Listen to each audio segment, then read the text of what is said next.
mi programa de marchas, quedó como buen antigüeño, estoy escuchando marchas ya. Bueno, pues buenas tardes a todos.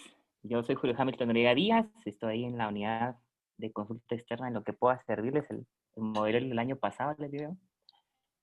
Entonces, me dieron un tema cortito, pero muy bonito que me gusta mucho, es sobre carcinoma hepatocelular. Vamos a poner un poquito de introducción, diagnóstico, estadio, tratamiento paliativo, primera y segunda línea. A manera de introducción, pues, lo que es el carcinoma hepatocelular en Estados Unidos es la causa relacionada a muerte por cáncer con mayor ascenso en Estados Unidos. 2 a 3% de incremento anual según las estadísticas y según Globocan del año pasado. La supervivencia global en estos pacientes en Estados Unidos a los 5 años es del 18%. Y se diagnosticaron 43.000 casos, de los cuales 30.160 fueron de muertes en estos pacientes. Y algo que llama mucho la atención es que esta enfermedad, 71% de los pacientes pueden prevenirse. ¿Por qué? Porque se debe al alcohol, tabaco, lo que es NASH, hepatitis B y C. Y esto pues se debe sobre todo a que causa una inflamación estos agentes, una necrosis y regeneración del hepatocito, fibrosis y posteriormente la cirrosis. Permítame, aquí no la había puesto a reproducir. Ahí está. En Guatemala, pues tenemos muy pocas estadísticas. Lo que se conoce ahorita por medio del Globocan es que en el 2020, pues fue la tercera causa de enfermedad oncológica en el país, siendo 11.9% de los casos. En hombres fue la segunda causa con 12.8 y las mujeres fue la tercera con 11.2. Entonces, eso hay que tomarlo en cuenta que es una enfermedad prevalente aquí en nuestro país. Asimismo, pues la mortalidad fue la cuarta, de lo cual podemos ver que fue el 15.6% en todos estos pacientes. Realmente las causas aquí en Guatemala las desconocemos. En una charla, como decía el doctor Castro hace como una semana, hay algo importante que se está tomando lo que es la aflatoxina B1, que es sobre todo en el consumo de maíz. Esto se ve sobre todo en países como Sudán, entonces sería muy interesante aquí en Guatemala pues valorar esta causa, sobre todo porque si ustedes pueden observar el mapa, pues la incidencia con nosotros es muy importante, los países que más incidencia tiene cáncer hepático. Entonces, hay dos formas de cáncer hepático. Uno se debe a la cirrosis y la otra a no cirrosis. En lo que es cirrosis se debe a los cambios que va a permanecer durante el tiempo en esta displasia, a displasia alto grado y posteriormente un hepatocarcinoma temprano. Y sobre todo se debe pues a la senescencia, a la replicación que tienen estas células. Y en la no cirrosis, pues se encuentra lo que es la hepatitis B y la hepatitis C, que este ya es secundario a un daño e inflamación o estrés oxidativo y posteriormente las inserciones que pueden ocurrir por lo ya mencionado. Y esto va a afectar lo que es posteriormente el mantenimiento de la telomerasa, los ciclos de control, las beta-cateninas y así se va a reproducir la célula de una manera poco controlada. Pues, diagnóstico y estadio, pues realmente el diagnóstico de estos pacientes lamentablemente es muy tardío, es cuando ya presentan síntomas. Eh, alguna literatura reporta que hasta 80% de los pacientes, 90% se encuentran asintomáticos y que realmente no van a consultar por esto, sino es generalmente un diagnóstico que se dio por algún otro estudio que se iba a realizar, por ejemplo, por una colangitis, por algo más que pueden presentar los pacientes. Ya cuando están muy avanzados, pueden haber pérdida de apetito, astenia, saciedad temprana, náuseas o vómitos, que es lo que generalmente se quejan los pacientes. La hepato y la esplenomegalia, la citis y el proyecto de la ictericia, pues obviamente ya cuando hay un fallo hepático, perdón. Algo muy importante es que los pacientes con cirrosis tienen que hacerse un ultrasonido cada 6 meses o aquellos pacientes con hepatitis B. ¿Por qué? Porque esto es sabido que es costo efectivo. Hay estudios incluso en la India, donde más han tenido estos estudios de que hay hasta un 80% de ahorro, refieren ellos nada más, y pues sobre todo aumentan la supervivencia en estos pacientes. También se puede utilizar la alfa-proteínas, alfa-feto semestral en estos pacientes. Si es mayor de 20, ya se indica que tiene que realizarse una tomografía o una resonancia. Si es menor, en pacientes cirróticos, pues no es necesario hacer algún estudio. Y el diagnóstico de esto, esta es la de las pocas patologías que realmente no requieren una biopsia, sino ser realmente con una TAC trifásica o una resonancia magnética. Y obviamente, pues si hay duda, es para hacer la biopsia. Y hay dos clasificaciones, la TNM y los criterios de Barcelona. Generalmente lo que utilizamos nosotros son los criterios de Barcelona. Hay muchos criterios, están los de Suacas no me acuerdo el nombre nada más, pero lo que se dice del criterio de Barcelona es para realizar el tratamiento con estos pacientes. Los criterios de Barcelona pues los dividen en los pacientes según el child, el performance que se encuentra el paciente, y así va a ser el tipo de tratamiento que va a recibir. Entonces, en el estadio 0, que es un paciente que está con un estadio child A o con un performance score de 0, si el tumor es menos de 2 centímetros y es único, ese paciente puede ser llevado a resección, siempre y cuando la presión portal esté normal y la bilirrubina esté normal también. Si hay 3 nódulos menos de 3 centímetros, también si no posee enfermedades asociadas, puede llevarse a un trasplante hepático al paciente o puede ser llevado a TASE. Es sobre todo lo que nos utiliza la clasificación de Barcelona. ¿Qué pacientes son los que vamos a llevar a lo que es... permítanme.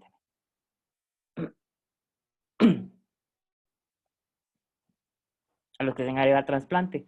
Para eso son los criterios de Milán que se utilizan. Esto, como le digo, es cirugía, por eso que lo estoy hablando a grandes rasgos. Entonces, aquellos pacientes que presentan 3 o más tumores menores de 3 centímetros son candidatos a lo que es una resección o trasplante. Aquellos pacientes que presentan también un tumor quizá menor de 5 centímetros pueden ser llevados a trasplante, a resección, y también incluso algunos autores refieren que pueden llevarse a radioablación. Algo muy importante de estos tumores es que no tienen que tener invasión vascular ni que tenga que haber diseminación extrahepática, porque la invasión vascular es un criterio de alto riesgo de recaída en estos pacientes.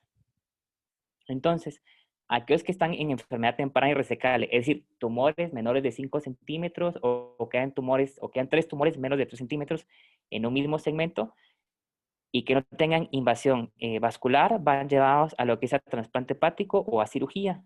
Si por alguna razón no presentan estos criterios, se van a lo que es el TASE, que esto pues es ya lo que es intervención. Y si hay respuesta, pueden llevarse a trasplante hepático o pueden llevarse a resección. Entonces, las indicaciones de TASE realmente son aquellos pacientes que no pueden ser llevados a resección, que no pueden ser llevados a trasplante hepático. Esto, como lo tiene que ser realmente en manejo conjunto a cirugía. Esto no es solamente oncología, entonces se tiene que discutir con ellos cuál es la mejor opción que se le puede ofrecer al paciente. Entonces, aquellas lesiones motoneurales tampoco que no pueden ser llevadas a cirugía, también son llevadas a TASE, que tengan buen estado funcional y sean asintomáticos, buena función hepática y sobre todo que no haya infección vascular ni diseminación extrahepática. ¿Qué pasa con aquellos pacientes que están en un child A o B o que realmente el performance score es de 1 o 2 o que tienen invasión vascular? Pues para eso hay otras opciones. Entonces, si es una enfermedad multinodular, estos pacientes pueden llevarse a lo que es quimioembolización. Y si estos pacientes pues ya poseen lo que es invasión vascular, hay nódulos, hay metástasis o realmente el estado funcional del paciente no lo permite, pueden ser llevados ya a tratamiento sistémico o solamente a mejor soporte. Algo que recalcar es que entre el estadio 0 al estadio A, realmente la supervivencia de la vida se acorta. Ustedes pueden ver aquí que la supervivencia de los 5 años es de 50 a 70% con un tratamiento curativo. Esto es muy importante porque de estos pacientes que son llevados a tratamiento curativo, 40% van a volver a recaer a los 6 meses o al año en estos pacientes en otro estadio. Ya cuando están en el estadio B o en el estadio C, la supervivencia decae de 20 meses a 11 meses. Y generalmente estos pacientes tienen muy corto periodo de población sin ningún tratamiento, que a los 3 meses, pues ya el paciente va a estar en lo que es el estadio terminal. ¿Qué tenemos para esos pacientes? Pues si la enfermedad es irresecable, tenemos terapia sistémica y si es metastásica, obviamente se tiene que hacer una biopsia confirmatoria. Entonces, en primera terapia sistémica tenemos sorafenib y levantinib, que es una NCCN, es una categoría 1 para aquellos pacientes con Child A, B, ¿sí? Y tenemos también ATSOVA para aquellos pacientes con Child A. También tenemos Nivo y Folfox, que estaremos hablando posteriormente, pero esto ya es categoría 2, que no hay mucha información. Si está metastásico, hay terapia locorregional, que es ablación, TASE, hay radioterapia o tratamiento arterial, ensayos clínicos o mejor soporte. Y también tenemos tratamientos a la primera progresión, que es Regora, Cabo, Ramoxirudar, Nimbo, Pembrolizola y Lema, que posteriormente estaríamos hablando. Entonces, vamos a ver un poquito de tratamiento sistémico operativo. No sé si ahorita tienen alguna duda o algo, porque realmente no lo quise enfocar tanto en tratamiento de TASE, ni lo que fuera trasplante, sino únicamente tratamiento sistémico, pero no sé si quieran alguna duda o doctor, algo que nos quiera agregar usted. No, pues prácticamente ahorita empieza lo bueno. Pues lo que nos incumbe. Sí, gracias. Muy bien. Entonces, de primera línea, entonces este es un cuadro que estaba muy bonito, realmente esto resume toda la clase. Lamentablemente solo tenemos dos líneas, tres líneas y mucho cóncavo, pero en primera línea ahorita sabemos que es inmunoterapia. Si el paciente no es apto a inmunoterapia, quiere decir, por ejemplo, por enfermedades o comorbilidades que pueda tener, por uso de esteroides o alguna enfermedad autoinmune, si no hay contraindicaciones, va a atezolizumab. Si el paciente tiene contraindicaciones, va a sorafenib, lenvatinib. Esto es como primera línea. Atezolizumab con 19.2 meses de supervivencia global, lenva con 13 y sorafenib con 12 meses. Posteriormente, la segunda línea, la alfa-fetoproteína, sabemos que si es mayor de 400, estos pacientes tienen peor pronóstico. Si ese está menor, va a ser regorafenib, cabo, nivo-ibi y pembro. Si está mayor, la única diferencia es que aquí pues, se puede utilizar ramucirumab. Sin embargo, vamos a escoger siempre Régora y Cabo por la supervivencia global que van a presentar estos pacientes y posteriormente las otras tres drogas que yo les indico. Entonces, aquí podemos ver que Régora, obviamente, si se utiliza sorafenib, esta es la indicación para utilizar regorafenib, es el que mejor le da con 10.6 meses. Cabozantinib realmente es el único que ha demostrado que hay un aumento de la supervivencia global, entonces esto no importa si se ha utilizado atezo o beva, o sorafenib previamente, sino esta sería la mejor opción, que sería Cabo en este caso. Rámulo se dieron alfa-fetoproteína más de 400, pembrolizumab que tienen sus ciertas características ahí para platicar que posteriormente iremos indicando. Entonces, como primer estudio vamos con el Library 150. Este es un estudio que se realizó aproximadamente 6 años, que ahorita salió ya el final a finales del año pasado, diciembre nada más. Este es un estudio fase 3. Es un estudio multicéntrico con que su objetivo primario era la supervivencia global y perialía de la enfermedad. Eran aquellos pacientes con carcinoma hepatocelular avanzado, sin tratamiento previo, un Child-Pugh A, que fuera metastásico resecalium, el con menor 2. Se le interesaron 2-1, el primer brazo de atezo más beva, y el brazo comparador era sorafenib. Aquí se puede observar que la mediana de supervivencia global fue de 16.2 meses versus 13.4 meses con sorafenib. O sea, aquí había una diferencia de aproximadamente 6 meses para estos pacientes. Realmente la ampliación del estudio ahorita no se los pudo realizar, solo salió la supervivencia global, pero las características que fueron ya en Singapur que lo demostraron es que la población pues está muy pareja en ambos brazos. Algo que llama mucho la atención es que realmente estos estudios se dan sobre todo en los asiáticos, pero aquí la población pues está muy pareja en este caso. Saliva nada más, y el fetoproteína, que quiere decir que estos pacientes tenían muy mal pronóstico, pues era casi el 40% de los mismos. Incluso había pacientes que han tenido TACE o radioterapia previamente. El objetivo primero, como les he visto, era la supervivencia global. Aquí las gráficas, pues ya observamos que aproximadamente a los 16 meses ya había mucha la diferencia de estos pacientes, y siendo ahorita el último corte para el diciembre de 2020 de 19.2 versus 13.4 meses. El periodo libre de enfermedad, también aquí podemos observar que ya incluso en los primeros 2 meses las gráficas se separaban y había un beneficio de 6.8 meses versus 4.3 meses para estos pacientes. En lo que es ya el análisis de su grupo, se puede observar que la mayoría de los pacientes se benefician. Llama la atención aquí en lo que es los pacientes con Barcelona B, que la gráfica tira realmente a sorafenib, pero realmente como cruza la gráfica se puede decir que, y la población, la mayoría está en ATSOBEA, podemos decir de que pues existe una tendencia a que todos estos pacientes se beneficien con el doblete en combinación del TKI. Asimismo, en el periodo libre de enfermedad, también no hay ninguna diferencia en estos pacientes y se benefician todos los subgrupos que fueron estudiados. Algo que llama la atención es que las respuestas de duración fueron muy largas con estos pacientes si lo comparamos con sorafenib, sobre todo con el RESIST, que es lo que más utilizamos aquí con nosotros. Las respuestas completas eran 6% de los pacientes versus 0% con sorafenib, y las respuestas a los 6 meses se mantenían un 88% con atezo-beva versus un 59% para los pacientes con TKI. Pero si sabemos que hay buena respuesta que acerca de la toxicidad, aquí podemos observar que las toxicidades fueron manejables. Realmente todas las causas fueron 98% versus 99% con sorafenib. De las grado 3 y 4, 36% versus 46% con los pacientes con sorafenib. Entonces, es mucho mejor tolerado esta combinación que con el TKI. y cuáles fueron los efectos adversos. Sobre todo, conocemos ya que obviamente con el VEDA, pues hubo la hipertensión y la proteinuria en estos pacientes, sobre todo grado 3 y grado 4. Pero a diferencia del sorafenib, que fuera mucho más marcada la hipertensión, también lo que fue la diarrea, y a lo que llama la atención es que también la calidad de vida de los pacientes es mucho mejor con atezolizumab que con el sorafenib.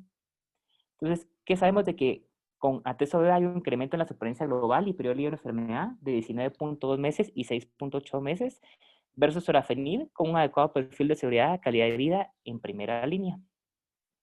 Pero como les comento, no solo tenemos atezolizumab, sino también tenemos sorafenib, pero ese es el estudio SHARP. Ese es un estudio fase 3 multicéntrico que fue llevado en 21 países. Este es en primera línea. Fue sorafenib, 800 miligramos días hasta la progresión, toxicidad del paciente o fallecimiento versus placebo, en la cual hubo un beneficio de 10.7 meses versus 7.9 meses con placebo. Y también tenemos el estudio Asia Pacific, en el cual fue lo mismo. La única diferencia es que en estos pacientes, en el Asia Pacific, eran pacientes que tenían más del 70% con enfermedad de hepatitis B y C, mientras que en el SHARP pues incluían sobre una población incluso con un poco más de pacientes con NASH de patología. O sea, aquí podemos usar las supervivencia que era de 10.7 meses, 6.5 meses en el Asia Pacific. Aquí fue menos, yo les había comentado, debido a que había una tendencia por el riesgo de la hepatitis B y C que no estaba controlado con estos pacientes. Las características basales, pues como pueden ver, aquí los pacientes que tenían hepatitis B y C eran más o menos el 70% o el 80% en estos pacientes, mientras que en el SHARP era menos, era un 30% rondando más o menos. Entonces, por eso es que la supervivencia global en estos pacientes varía debido a la comorbilidad con la hepatitis B. Sin embargo, hay un beneficio en esto nada más. ¿Qué efectos adversos podemos encontrar con el sorafenib? Y es la diarrea sobre todo, la hipertensión en los pacientes, el síndrome de mano-pie y la pérdida de peso, que es lo que más se llegan a quejar. Esto sobre todo en grado 3 y grado 4. Aquí podemos ver en el análisis de subgrupos que realmente todos se benefician. Aquellos pacientes que tenían invasión vascular, los que tenían invasión extrahepática, son los que más se benefician en estos subgrupos. Nada. Igual que en el Xavi y en el Asia Pacífico. ¿Qué tenemos también? Tenemos el estudio de REFLECT, que es el estudio del lenvatinib. Ese es también un estudio de primera línea, pero esto cabe recalcar que es un estudio de no inferioridad. Lo que no se buscaba es que fuese similar. Entonces aquí se comparaba lenva contra sorafenib. Igual, la medida de supervivencia fue de 13.6 versus 12.3 meses para Sora, 8.9 versus 3.7 para sorafenib. Pero recalcar que ese es un estudio de no inferioridad. Entonces aquí, como podemos ver, realmente en la supervivencia global no hubo diferencias. En la supervivencia libre de progresión sí hubo alguna cierta diferencia, pero como digo, lo que no buscaban era demostrar cuál era mejor, sino que se equiparasen los dos. Igual, los efectos adversos aquí en estos pacientes es la hipertensión, la disminución del apetito, la proteinuria y el hipotiroidismo. ¿Qué podemos concluir? Pues que el sorafenib y el levantinib son unas opciones para estos pacientes. Hay un adecuado perfil de seguridad. Se utiliza sobre todo en aquellos pacientes con función hepática preservada Child A. También hay población con Child B que se puede utilizar. Hay un incremento de supervivencia libre de progresión y tasa de respuesta. Y si ustedes me preguntan qué es lo mejor, esto es con una charla, realmente ya es un criterio que utilizan algunos hospitales y fue ahorita una charla que dieron en OncoAlert, que qué diferencia había entre sorafenib y levantinib, cuál era mejor. Realmente es la población que se estudió. En el estudio de levantinib, lamentablemente, la población que estudiaban eran asintomáticas, eran pacientes que no tenían síntomas, que habían progresado al TACE, que no tenían uso de antihipertensivos y que estaba muy bien conservada la función hepática versus sorafenib. Entonces, aquí en la población que logramos ver en Guatemala, ya eran con muchos síntomas. Entonces, la mejor opción, si estuvieran las dos drogas, sería sorafenib en este caso, ¿sí? Por menos uso de drogas, mayor uso de drogas y con más síntomas, sorafenib sería la opción más segura en estos pacientes por los estudios que ya tenemos con estos. Entonces, concluyendo aquí nada más, es atezolizumab como primera línea, Sora y levantinib, de 12 a 19 meses entre supervivencia global. Algo que le recalco nada más es la dosis de sorafenib cuando iniciar. Realmente se sugiere que se inicie 200 miligramos y que posteriormente se vaya escalando hasta los 800 miligramos por los síntomas que pueden llegar a tener el paciente y sobre todo también por la elevación de los transaminasas. Hay que recordar que nuestra población pues tampoco tiene una mejor nutrición y también lo que es la escolaridad influye mucho, entonces hay que ir lentamente elevando la dosis con estos pacientes. Algo que no coloqué acá es realmente es cada cuánto se tienen que realizar los estudios de extensión. Algunos sugieren que sean cada 2 meses para hablar a cómo va la misma. Inclusive al mes del tratamiento se puede hacer una tomografía porque hay enfermedad que puede ser rápidamente progresiva. Entonces en estos pacientes hay que cambiar rápido a la segunda línea. Incluso si es necesario el uso de alguna droga antihipertensiva también es un factor de mal pronóstico, entonces probablemente sea una nueva droga y una nueva lesión, el paciente esté progresando. Algunos refieren, no sé, el doctor Castro si me puede corregir en eso, realmente es que en aquellos pacientes de que la enfermedad aumenta, pero está disminuyendo la fibroproteína o el paciente está sintomático, por beneficio clínico se puede continuar el tratamiento, aunque la única lesión está aumentando, pero si hubiese una nueva lesión, sí es necesario cambiar a segunda línea, ¿verdad? No sé si quiere agregar algo, doctor. Sí, porque como para todo hay, doctor, entonces ya no se usa el RECIST, sino que se usa el RECIST modificado. Y Sí, todavía le agregan otros criterios de Choi para ver la necrosis, para ver la hemoglobina. Y entonces ya uno media vez ve, haya beneficio clínico y no tenga nada más que ofrecerle, pues hay que continuarle, ¿verdad? sí, así es. Eso es lo que Sí, hemos yo no aprendido. quise andar en eso porque realmente lo que utilizamos son malos residuos y la necrosis es lo principal, el cambio de densidad según la tomografía, pero como leo estos días un poco más amplio, realmente platicarlo con el radiólogo y tendido, ¿verdad? El Pero si el radio. paciente y sí, sí, y hay beneficio clínico es continuar con el tratamiento, ¿verdad? No sé si tienen alguna duda para los muchachones. Sí, doctor. Le habla Luis Orellano, el que le llega a preguntar siempre. Con No, una, hombre, no con hay una pena, duda, dígame.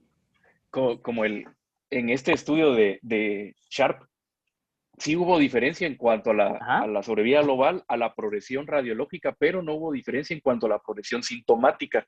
Entonces, ¿qué hacer si el ajá. paciente tiene una eh, descompensación de su cirrosis, pero por imágenes? ¿Está bien? ¿Se omite? ¿Se continúa?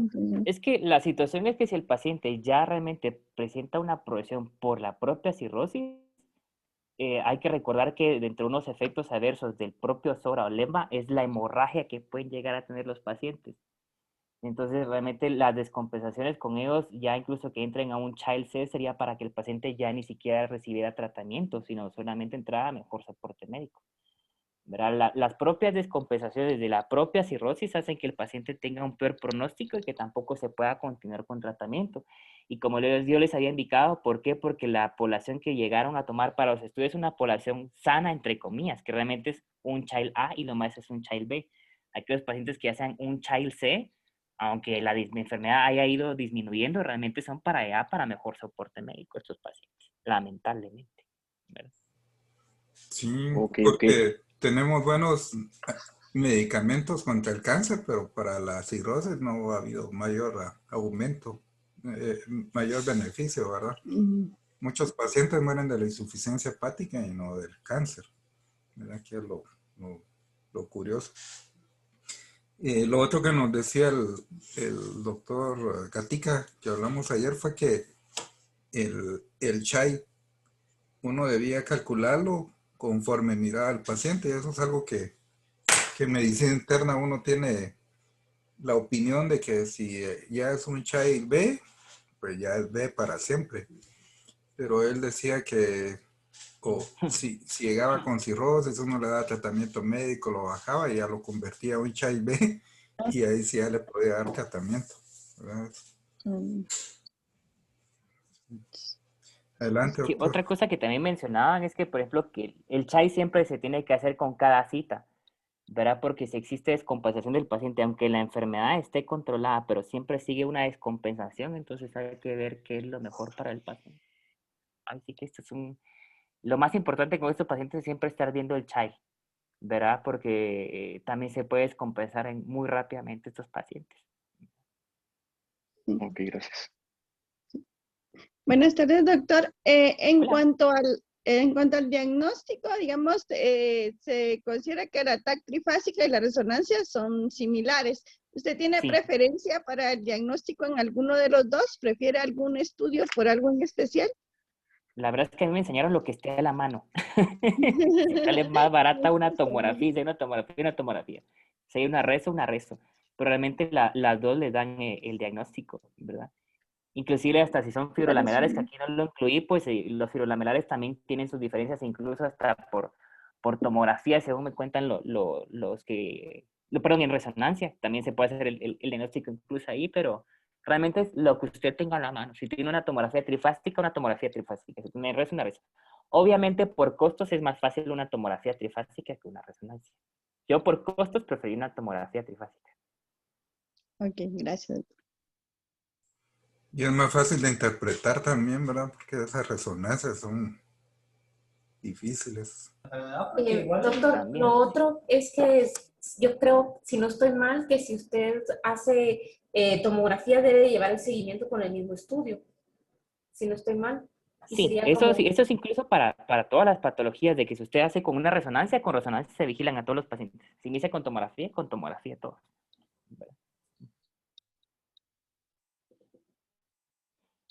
¿Alguna duda más o algo que quiera agregar, doctor? No, adelante.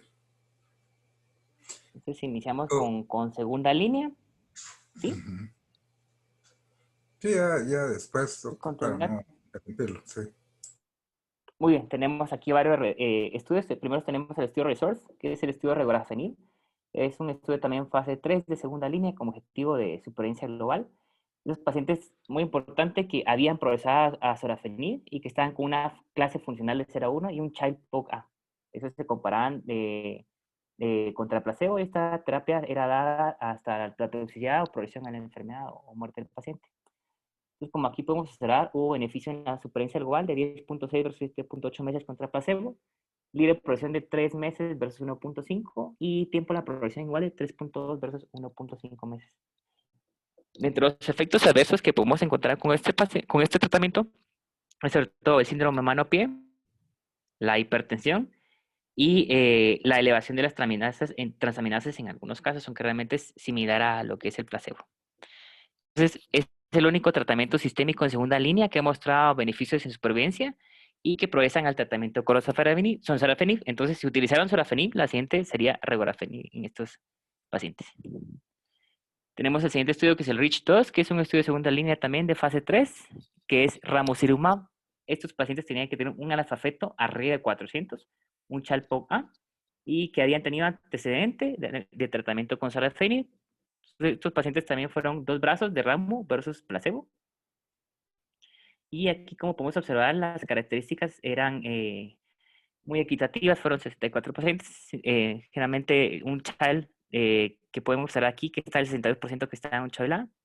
Muchos de ellos estaban con hepatitis C y hepatitis B, más o menos un 50% de la población, con invasión microvascular de más o menos un 35%. Y el alfabeto, como pueden ver, la media aquí era muy alta, de 3.920 y 2.740 el placebo. Entonces, la media de supervivencia global fue 8.5 meses versus 7.3 meses con estos pacientes. Y tasas de respuestas objetivas de 4.6 versus 1.1. Respuestas completas no hubieron en ellos, parciales 4.6 pacientes versus 1.1 en placebo. Y generalmente lo que se calzaba era enfermedad estable de 55.3 versus 37.9. Aquí podemos observar la supervivencia con estos pacientes y libre progresivo. ¿Qué efectos adversos fue con Ramu? Lógicamente fue la hipertensión, que fue un grado 3, versus lo que es el placebo. También podemos observar aquí que fue el aumento de la lesión hepática que aumentaron en estos pacientes 18.3 versus 15.8 en estos pacientes. Y algo muy importante que le recalco sobre todo es la hemorragia, lo que hay que tener cuidado con estos pacientes también. Y los eventos tromboembólicos. Entonces, hay múltiples beneficios de supervivencia en comparación con pacientes tratados previamente, sobre todo con el alfafeto. Si es mayor de 400, hay beneficio en estos pacientes. Reduce el riesgo de muerte en un 29% y la progresión en un 55%. Mejoró las tasas de control de enfermedad. Hay un adecuado perfil toxicidad. Tenemos también el cabozantinib. Este llama la atención porque 70% de los pacientes eran de segunda línea y 30% eran en tercera línea. Entonces, cabozantinib es una opción para aquellos pacientes que incluso progresan a segunda línea. Es realmente el único medicamento que ahorita que tenemos que se puede utilizar como tercera línea en estos pacientes. Habían tenido progresión a sorafenib o a cualquier última línea de tratamiento. Incluso hasta había pacientes con Regora ya en ese momento. Y se comparaban de cabo versus placebo. La supervivencia global fue de 10.2 versus 8 meses contra placebo. Y libre progresión de 5.2 versus 1.9 meses. Tasas de respuestas objetivas de 4 versus 0.04. Y aquí, como pueden ver, las respuestas parciales eran de 4 versus, y de enfermedad está de 60 versus 0.4 y 33 con estos pacientes. Aquí, como pueden observar, la mayoría de las poblaciones pues tocan la unidad, pero están a favor de cabozantinib, igual lo que es en el periodo libre de enfermedad. ¿Qué efectos adversos podemos encontrar con este paciente? Sobre todo lo que es la diarrea, grado 10, en el 10% de estos pacientes, fatiga, hipertensión y astenia, versus lo que es el placebo. Entonces, cabozantinib es una opción de tratamiento para pacientes con hepatocarcinoma avanzado, mostrando clara evidencia que mejora la supervivencia en segunda línea de tratamiento y hasta en tercera línea. ¿Qué tenemos de inmuno? Pues hay estudios de nivo, realmente es un estudio fase 1, fase 2. Este realmente fue un estudio de aumento de dosis. Esos estudios expanden la dosis. ¿Eso qué quiere decir? Que tomaron a aquellos pacientes con hepatitis C o B o negativa y fueron aumentando, escalando la dosis para ver cuánto toleraban el paciente y ver si con esto respondía. Entonces aquí, por ejemplo, como ver que eran 57% que habían progresado a sorafenib y 56 que eran tolerantes, no habían tenido tolerancia al mismo nada más. Hubieron tasas de respuestas objetivas del 20%, con la dosis completa que iban a dar de 3 miligramos, con una media de 9.9 meses, y a los 9 meses se estaban viendo 74% de los pacientes. Sobre todo lo que hubo fue incremento de las transaminasemias, de lipasa y amilasa. Entonces, ¿qué podemos decir? Que en segunda línea, el nivo es una opción, pero es una categoría 2, no tiene una sustentación importante para darlo como segunda línea a comparación de Regora o Cabo. Tiene una mediana de duración de respuesta de 7% en segunda línea, tasas de respuesta del 20%, y esto hizo que se aprobara en el 2017. Tiene adecuado perfil de tolerancia y toxicidad. Lo más importante es que 96% de los pacientes suspendieron el tratamiento por las toxicidades que se presentaron, 25% tuvieron reacciones grado 3 y grado 4, 63% fallecieron, pero no se determinó si se hacía nivo o no. Y algo muy importante, si se preguntaban si el NIO funciona en primera línea, no. Eso fue por el CheckMate 459, que no hubo beneficio en supervivencia global. Entonces, nivolumab proporciona una eficacia favorable con un buen perfil de seguridad en el tratamiento con carcinoma hepatocelular en el contexto de terapia blanco en segunda línea. Y ahorita, como está de moda, pues también está el pembro, que también entraban para valorar, pero este es un estudio fase 2 también, en el cual hubo una respuesta completa, 1%, 16% respuesta parcial. La supervivencia libre de progresión de 4.9 meses y la global de 12.9. Pero como les digo que es un fase 2, realmente solo sabemos si es seguro y tolerable, pero no hay significancia estadística para supervivencia global, no hay un análisis de respuesta objetiva, todavía está pendiente el resultado en extenso que no ha aparecido, entonces no sabemos si hay una diferencia entre nivo y pembro, entonces estos dos medicamentos los dejaría yo como en segunda categoría para ver si se pueden colocar en esos pacientes. Entonces, a resumen, aquí tengo una tablita muy bonita, en lo cual resume todo esto, que los medicamentos preferidos es atezo, beva, sora y levantinib. En algunos casos que no podamos controlar con estos medicamentos, incluso podemos usar nivo, pero como digo, realmente no hubo beneficio en la supervivencia global, pero puede ser una opción si el paciente no tolera los medicamentos previamente. Y muy anecdóticamente, incluso hubo Folfox y en algún tiempo en el cual el periodo libre de progresión fue de 2 meses y supervivencia a los 6 meses. Entonces, todavía esa es una opción, pero realmente es anecdótica. Ya como segunda línea queda Regora, Cabo o ramucirumab. Y aquí tenemos un poquito de resumen nada más. Pero entonces, en primera línea es atezo-beva para 19.2 meses, sora y leva con 3 y 12 meses. Recalcar que el sorafenib, por favor, que se inicie a dosis de 200 miligramos y después ir escalando la misma. Si ustedes ven que el paciente está con buen Karnofsky, un chal muy bueno, inclusive pueden dar los 800 de entrada. En segunda línea lo que tenemos en alfafeto, proteína si es mayor de 400, pues es Regora. Si no está en menor de 400 de Regora, cabozantinib como primera opción. Nivo, IPI, Pembro como categoría 2A. Y si el alfafeto está mayor de 400, entonces hay beneficio para utilizar ramucirumab. ¿Cuál utilizarían primero ustedes? Yo les diría que regorafenib o cabo serían las primeras opciones. Y si progresaran a esto, cabozantinib puede ser una opción para tercera línea con estos pacientes. Y realmente esto es una clase muy cortita, súper resumida. No sé si tienen algo que comentar, doctor, algo que quiera aclarar por ahí. No, re bien, doctor. Voy a dar la palabra a los chicos, chavos, a los doctores. Doctor, ¿y usted tiene alguna experiencia usando Doxo o Folfox? ¿No? Porque esos 6 meses fueron incluso menores que los que tenían los del grupo control del Sharp. Yo sabía que Luis iba a hacer esa pregunta, por eso no. Ah, Yo la verdad nunca lo he usado.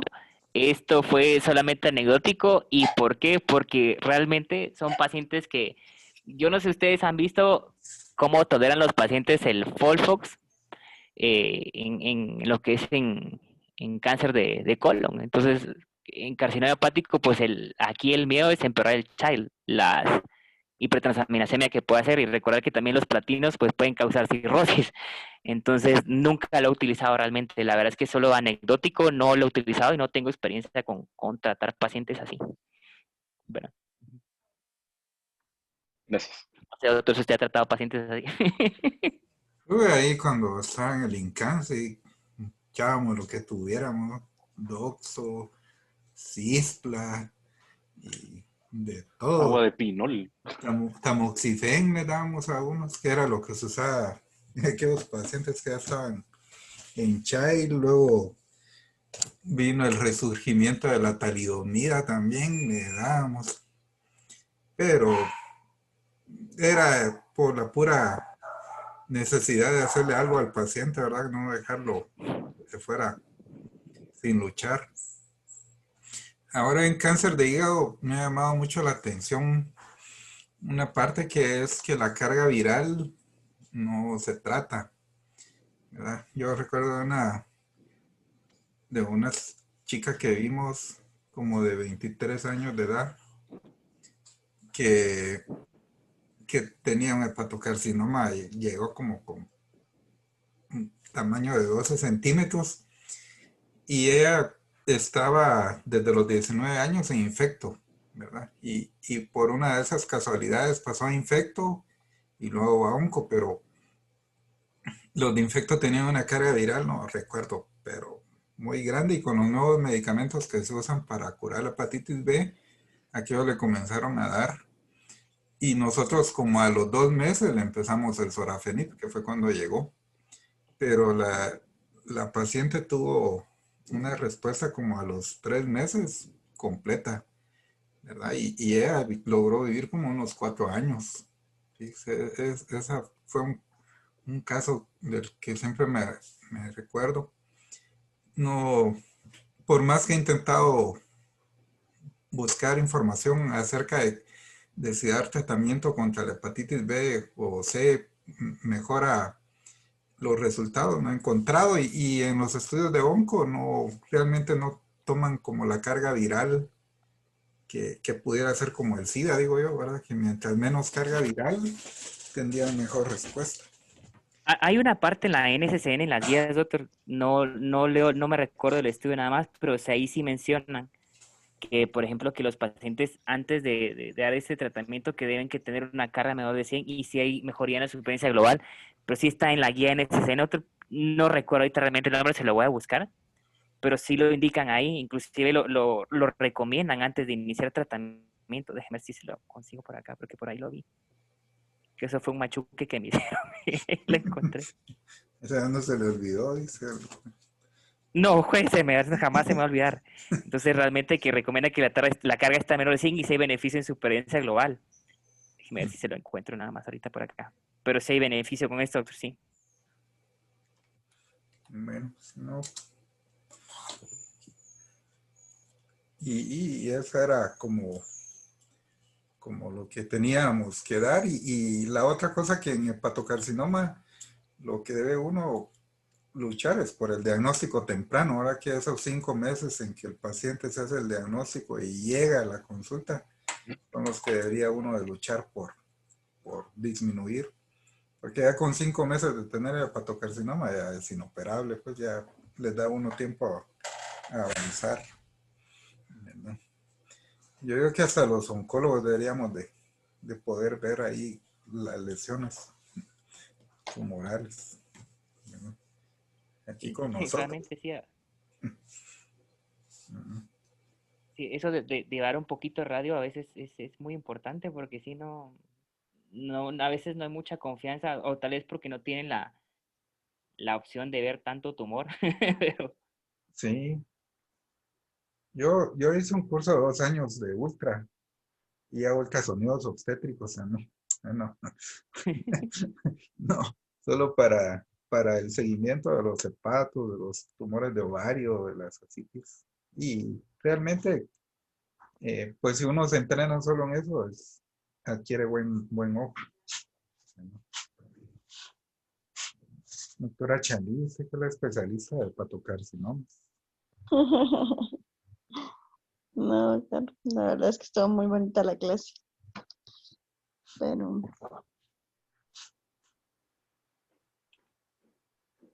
no, nada si más. tienen alguna duda en lo que le busco al doctor su respuesta por acá. También en otro caso de hepatocarcinoma. Bueno, el más anecdótico es el paciente que ahorita lleva 9 años de sorafenib Yo lo y vi la está otra vez. muy bien. Todavía es aquí el señor, pero no es el que tiene SIDA también, que es el... No, es- no, don Sergio Montenegro, no. es un paciente como chinito, que está desde el 2012. Ya lo había empezado por fuera y como 3 meses por fuera, pero tiene un buen oco y la enfermedad está estable. Bueno, pues lo buscaré más bien ahí, Doc. Ujú. Pues ahí le agradecemos, doctor Julio. Hombre, para servirles ahí, pero en la clase cortita ahí. Sí, y los primeros 10 años de la consulta son los que cuestan. Yo creo que los 10 meses. Eso le voy a decir para cuando vengan esos momentos duros que se fue el doctor Campbell, la doctora María Eugenia se retiró del ICS como 6 meses y yo me quedé solo con el piso y con la consulta. Así que sí se puede ahí salir Sí se puede.